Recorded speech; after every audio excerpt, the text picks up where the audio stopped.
Have you inherited a property here in Long Beach or another Southern California city, and are you thinking about selling it? Here are 4 things many people overlook. Skip them and you risk a sale that drags on and money left on the table and stress that could have been avoided. This comes from 22 years of helping homeowners here in Long Beach and the surrounding cities into Orange County. Number 1, find out what it's actually worth in today's market. The price you start at controls everything. It sets the pace for how fast it sells and how much you ultimately walk away with. Some people insist on pricing it too high out of emotion or fear that they're gonna have to negotiate it down, so the home just sits and buyers think something's wrong with it. Others price too low and grab a quick lowball cash offer. Both can cost you. So, get a true market value first from a local agent who understands not just the area, but trust and probate properties. Then you can decide and make a decision based on facts. The other thing I suggest is that you determine the value in as-is condition as well as what it could sell for with some repairs and light cosmetic fixes. Ideally, you want to work with someone who has experience with this because a lot of agents do not, and most agents that specialize in trust and probate sales will suggest pricing it low to sell it as is. Be careful of this because you're going to attract investors and much lower offers. If you have seen my other videos, you know that I've taken many inherited properties over the years from drab to fab with not a lot of expense, resulting in tens of thousands, sometimes hundreds of thousands more in the end result. Number 2, depersonalize it and make it feel more neutral. You're marketing to the widest pool of buyers that you can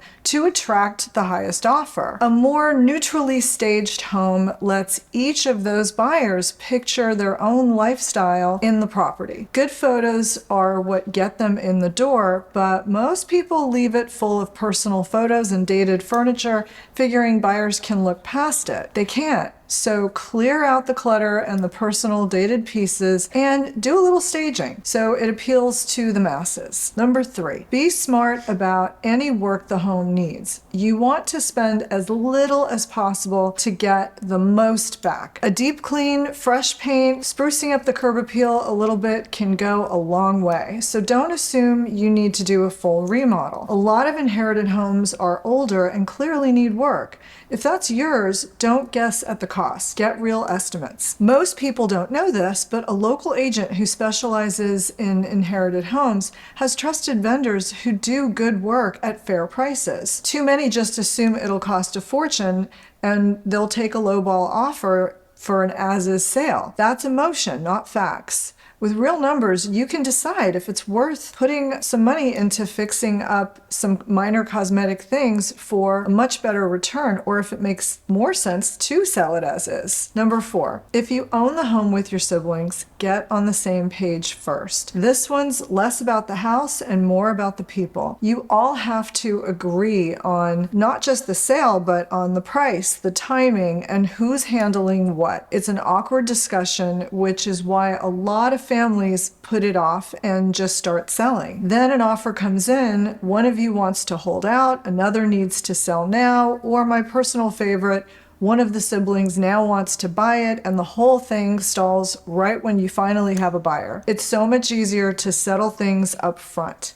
Get everyone aligned early and the sale goes a lot smoother. Side note, if you're putting your own trust together, don't just leave the property or the family home to all the kids, expecting them to get on the same page and deal with it later. I've seen the property or the family house divide so many siblings and families over the years, including my husband and his brother. Either designate one person as the trustee and or put an instruction in your trust to sell all the property and divide the proceeds among your heirs accordingly and or evenly. This way, your kids aren't fighting with each other after you're gone over the house. Well, that's it.